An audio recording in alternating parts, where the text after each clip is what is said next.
നീ കഴിക്കാൻ എന്തേലും ഒന്ന് താ. എത്ര നേരമായിട്ട് പറയുന്നു. അച്ഛൻ എന്താ അങ്ങോട്ട് പോയി എടുത്താ? ഞാൻ എടുക്കാൻ പോയതാ. അപ്പൊ ഒറ്റ പാത്രം കഴിയിട്ടില്ല, പിന്നെ എങ്ങനെ എടുത്ത് കഴിക്കാനോ? അച്ഛൻ അങ്ങോട്ട് കഴുകിയാൻ എന്താ? നിനക്കെന്തോ പണി? നീ ഇവിടെ ഫോണും നോക്കിക്കൊണ്ട് വെറുതെ ഇരിക്കുമല്ലേ? അതല്ലല്ലോ പ്രശ്നം. അച്ഛന് കഴിക്കാനുള്ളത് അച്ഛനെടുത്ത് കഴിച്ചാൽ എന്താണെന്നല്ലേ ഞാൻ ചോദിച്ചത്. എന്തോ മാളോ അച്ഛനോട് ഒച്ച വെക്കുന്നേ? അമ്മയൊന്നും മിണ്ടാതിരി. അച്ഛൻ ഞാൻ ചോദിച്ചതിന് മറുപടി പറ. അതൊക്കെ പെണ്ണുങ്ങൾ ചെയ്യേണ്ട ജോലിയാ. പെണ്ണുങ്ങളോ? പുറത്തിറങ്ങിയ ആദർശമൊക്കെ പറഞ്ഞിട്ട് വീട്ടിൽ ഇങ്ങനെയൊക്കെ പറയാൻ നാണമില്ല അച്ഛാ. ഒരു പൊളിറ്റിക്കൽ കറക്റ്റ്നെസ് ഒക്കെ വേണം കേട്ടോ.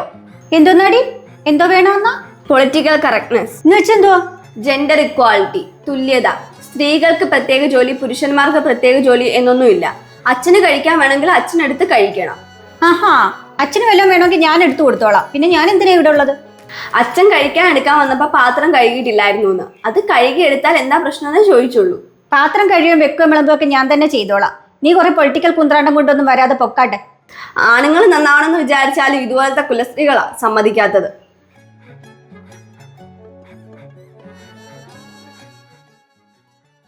അവള് പറഞ്ഞതാ ശരി.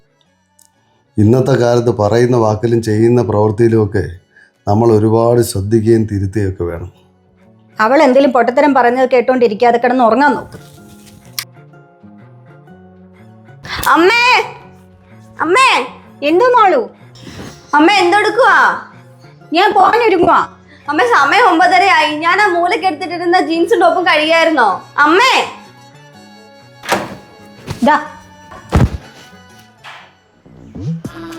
നിന്റെ പൊളിറ്റിക്കൽ കുന്ത്രാണ്ടം കുറച്ച് ഇതിലോട്ടിട്ട് ഞെരടി പിഴിഞ്ഞ് കഴിയിട്ടിട്ട് പോയാ മതി.